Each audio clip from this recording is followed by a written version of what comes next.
Hi everyone, you're welcome again to today's sharing. Today is a unique type of sharing. I'm going to talk about Pastor Sunday Adelaja. As the title will say, Pastor Sunday Adelaja again. What next? Or what do we have to say? Before I start, I want to introduce myself. You know, my name is Esther Agbi, and I reside in North America. I'm a very shy person.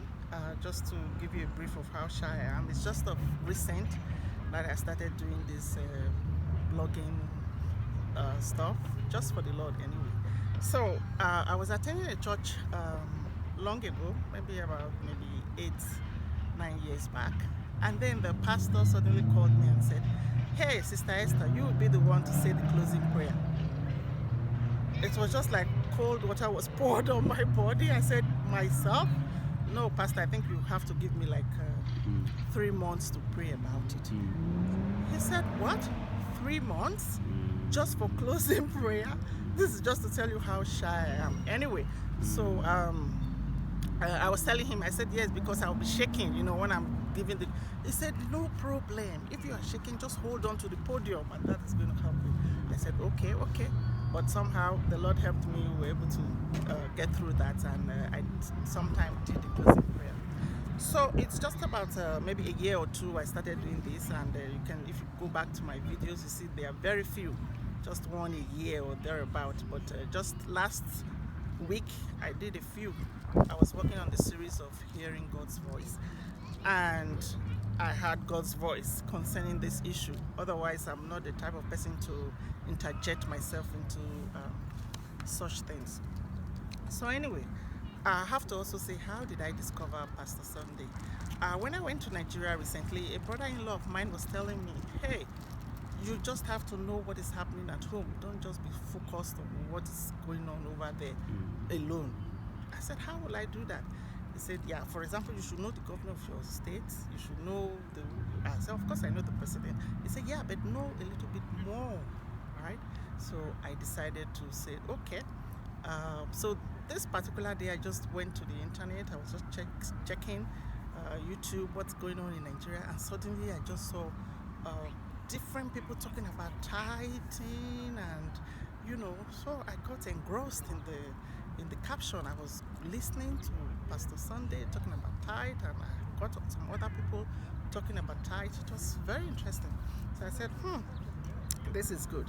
So because we've been all brought up the same way, like we just know it. Once you're a Pentecostal, yeah, I just have to give my 10%. But then, even though we have a ministry, we don't have that large ministry whereby we take tithes from people per se. We actually use our resources, what the Lord has blessed us with, to help and assist others. It's because our ministry is not that big yet, but we've been in ministry for such a long time now, especially the internet ministry. We do a lot of write-up of Christian literatures. So, just to go straight to the point so I don't waste anybody's time. So I started, listening to Pastor Sunday, and my spirit was agreeing with what he was saying. Talked about analytical thinking. I went through the whole lot of that series. I was actually richly blessed. I was impressed. Then I did the money series, money won't make you rich, or talking about Uncle Sam. I said, yeah, yeah. So actually, we are on the right track because my husband and myself will own our own businesses. So I was so happy. I said, yes, yes, yes. We are on the right track, and we have so much time to ourselves now because we run our own businesses. So I took some time and looked about the family series, just a little bit, not all of it, but just to tell you how I got to know him. And then what actually struck me most was suddenly I now saw something, a video he posted. He was talking about the Elijah challenge. I said, wow. But then after listening to this, I was a little bit shaken. I was a bit afraid or scared. I don't know what kind of feeling I would say, because he was talking about these big, geos, and I was actually touched because sometime along the line, while we were in Nigeria, we were under these ministries. Each one of them, like, three of them in particular, he talked about the Adeboye ministry. We were in the Adeboye ministry while we were in North America before the Lord called us and we started our own ministry. And then when we were in Nigeria, we were under Oyedepo's ministry as well. I attended his Bible school. I was a worker in that church, and we were also under Olukoya's ministry. So in fact, when I heard about that, I was a little bit shaken, visibly shaken. I even discussed with my husband. I said, oh my Lord, what is happening? I hope the Christianity is not going to fall apart. I was so scared. I knelt down. I started praying about it. I said, Lord, please, please have mercy. But I was listening. I listened to what he said. It was making sense with his references and everything. So I also just prayed for these ministers because I love them sincerely. I love them as well. I prayed for them, and I believe that God saw that I was actually concerned. So, and then not long, then one day I was just going through the internet and I now stumbled across allegations. I said, what is all this about Pastor Sunday? But then I said, I think that was who was that? That was one brother who says, or they were calling him Brother OG, I believe, in Back to Biblical Faith. So I looked at it 3 hours. I said, this is kind of long, but well, let me listen to what he has to say. So I went about, I started listening, and because my type of work, I can work and at the same time listen to stuff because I work in a pharmacy. So I'll be doing, preparing the medications, the blister pack and stuff like that. But at the same time, my ears are open. So I was listening to what he was saying. He was also making some sense, talking about allegations, financial fraud, sexual sins, and as Christians, we should call such people to order. I almost wanted to stop listening to it, but the spirit within me was urging me, get to the end. You have to give somebody, the benefit of that. Let them finish what they have to say. So I kept on listening, and finally I got to the end, and I was happy at the end that he prayed. There was one, maybe Brother Timothy or somebody, he prayed about the issue. So I was happy that there was prayer. So let's cut the chase. I want to go straight to the point why I'm here. I'm here because we have a ministry. And I have to focus on the sexual allegation because I'm not in Ukraine. I'm just somewhere else, so I don't know much about what is going on over there. But why I'm even talking about this is because I've just finished doing a series of Hearing God's Voice. And after listening to Brother Uchi, I heard in my spirit, he said, respond. I said, respond to what? It was kind of like a joke. Respond to what? I said, but Lord, first of all, I don't live in Ukraine. I don't know Pastor Sunday that much. I only just know him from listening to his series. And secondly, how am I going to respond? I'm not a follower, I'm not anything, but I've been blessed, from what I've listened so far. But how am I going to respond to this? So it was kind of a challenge. Then I was thinking about it, but I knew God spoke to me, respond. I said, okay. I said to myself, okay, I'll do that. Let me, do certain things and then I will respond. Then, not long after that, just about 2 days or 3 days or so, then I went back again to the internet and I saw one of Pastor Sunday's followers or staff, or I don't know what she is, Sister Mayowa. She was talking, raising issues. He said controversies about Pastor Sunday. So I sat down again, I was doing my work, I was listening. I said, yes, somebody's responding. Then she was going from point to point and point to point. I listened attentively to her. I was touched and I was very impressed. Then exactly what she was saying, those were the points I had written down concerning the sexual allegations. Those were the points, the exact same points. Then the Spirit came to me again and said, by 2 or more witnesses, truth is established. So I said, okay, but now the sister has already responded. I think I'm free. The work is done. I don't have to respond. But on Saturday, I was preparing for my Bible study. And then, what is not even related, we're not talking about this issue. Something just dropped in my mind about the parable of 2 sons. In fact, I was wondering, I said, that parable of 2 sons is in Matthew chapter 21, I believe. Matthew chapter 21, I think verses 28 to 30 or thereabout. So it was talking about this. Jesus was giving the parable himself. He said there were two sons. One of them was called, come and work in the father's vineyard. But this son said, one son said, oh, yeah, I will work, but he never should. Then Jesus said the second son was called, come work in my father's vineyard. I don't know which one comes first, but there were two sons, just the same story. And that one said, no, I will not work. And then he went to do the work. And the Lord was asking, Jesus was asking the people, who among these two do you think did the will of the Father?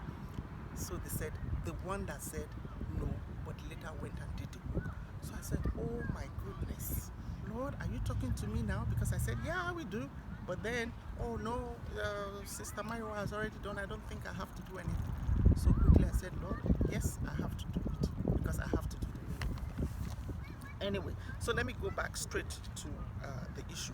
So concerning the sexual sins, I know, I don't know if those things happen, but let's just assume that those things happen, right? So I'm saying, because I was asking the Lord when he said respond, I said, how am I going to respond? He said, use the scriptures. So I sat down, I was thinking, okay, what happened in the scriptures? I remembered that they brought a woman to the Lord in John chapter 8, 5 to 11. This woman was caught in the act. She was caught in adultery. Then I was reading through. I said, but how did Jesus respond? Jesus asked the woman, has anyone condemned you? But the woman said, no, my Lord, no one has condemned me. And then Jesus said, I will not condemn you either, but go and sin no more.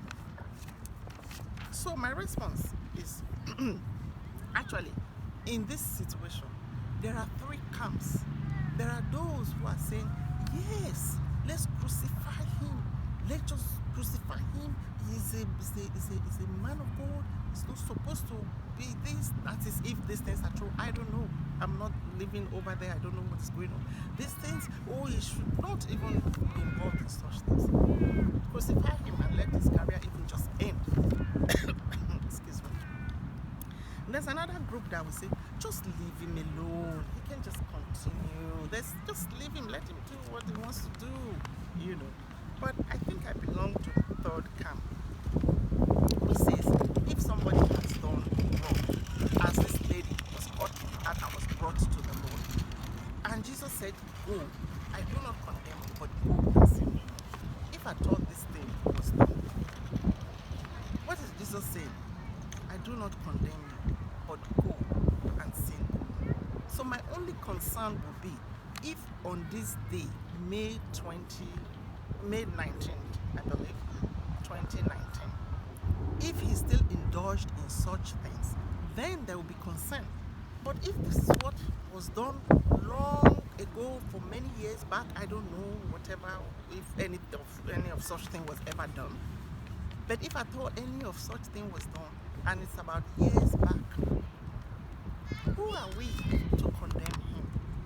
If he, in his own closet, has asked for forgiveness, we are not in his mind, we are not in his room, we don't know what he's doing. But I realized that when I was watching some of these videos of his, in that same year 2016, I saw that this man, Pastor Sunday, will weep seriously. I was moved, I was wondering, I said, why is he always weeping? I saw he was so emotional. So after the story by Brother OJ, when it came out, my mind now flashed back. I was saying, okay, maybe he was realizing his fault. Maybe he had confessed and he started weeping. I don't know what those things are. But if he had already confessed, my own take right now is, we should not condemn. We should be like Jesus, what Jesus said. Go and sin no more. I know that some people will say, oh, you're a pastor, you should be above reproach. You shouldn't even, those things should not be mentioned. But we are humans. I'm not giving him any leeway to say, oh, he should do that or he should continue in such acts. But that's why the blood of Jesus is there. When anybody sins, he says, if you confess your sins, He's faithful and just to forgive your sins. God is faithful and He's just to forgive us our sins and our trespasses. So my only concern is we should, as Christians, because I used to wonder, the gifts of God are without repentance. When God has given a gift, we shouldn't just end somebody's career. The whole mission that the Lord has given to us as Christians is we should go into the world and preach the gospel and set the captives free and liberate those who are and give sight to the blind and liberate those who have been held captive by the enemy.